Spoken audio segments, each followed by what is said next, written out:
আমাদের মেয়েদের বিশেষ একটা গুণ আছে জানো তো। আমরা যে কাজটা মুখে বলি পারি না কিন্তু ঠিকই সেই কাজটা করতে পারি।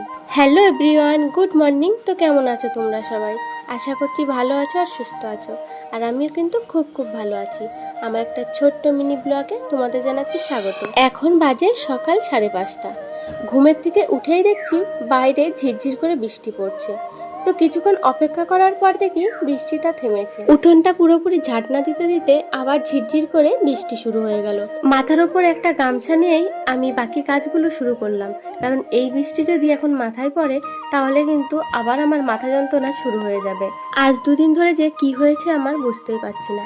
যতই সকালবেলায় ঘুমের থেকে উঠছি তাও সংসারের কাজগুলো করে একদমই আমি এগোতে পারছি না। আজকাল মেয়েটাকে স্কুল নিয়ে যেতে পারবো না।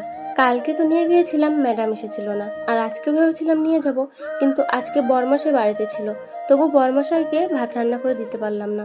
বরমশাই এখন চলে গেল ডাক্তার দেখাতে দিদিকে নিয়ে। কয়েকদিন ধরে মেঘলা মেঘলা করছে, তাই বরমশাইয়ের এই প্যান্টটা আমি কেচে দিতে পারছি না। তো আজকে সকাল থেকে বৃষ্টি শুরু হয়েছে, তবু কিছু করার নেই।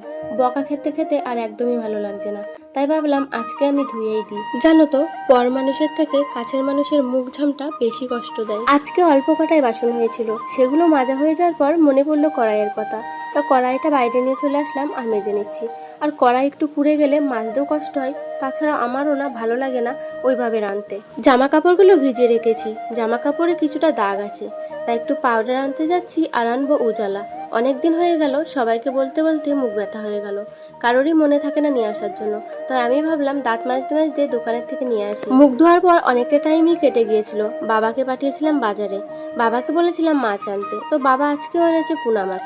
বাবাকে বাজার করতে দিলে খালি ঘুরে ফিরে পুনা মাছই আনে, আর এই পুনা মাছ খেতে আমার একদমই ভালো লাগে। মা বাড়িতে থাকলে অনেক রকমেরই মাছ আনে, তবুও এমন মাছ আনে না অনেক দিন ধরে।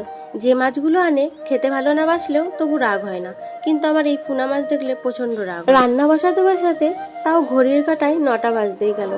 আজকের মতো এত লেট অনেক কয়দিন ধরেই হয় না। শীতকালে এর থেকে আরও বেশি দেরি হয়, কিন্তু বেশ কিছুদিন ধরে আমি 7টা থেকে 7:30টার মধ্যে রান্নাটা বসাই, তার বেশি হলে 8টা, কিন্তু আজকে 9টা বেজে গেল। জানি না খেতে খেতে কত দেরি হবে। এদিকে আমি মাছটাতে লবণ আর হলুদও মাখিয়ে নিয়েছি, আর এবার তাড়াহুড়ো করে আমি আলুটা কেটে নিচ্ছি।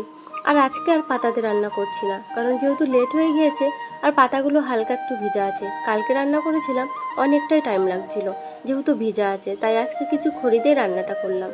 আর ভাতটাও কিন্তু আমার হয়ে গিয়েছে, এবার ভাতের ফ্যানটা আমি ঝরিয়ে নিচ্ছি। এই মাছটা যেহেতু খেতে আমার ভালো লাগে না, তাই আজকে একটু ইউটিউব দেখছিলাম যে এই মাছটা কিভাবে রান্না করলে একটু স্বাদ লাগে। তো সেভাবে রান্না করছি, জানি না কত ভালো হবে। এবারে আমি মাছগুলো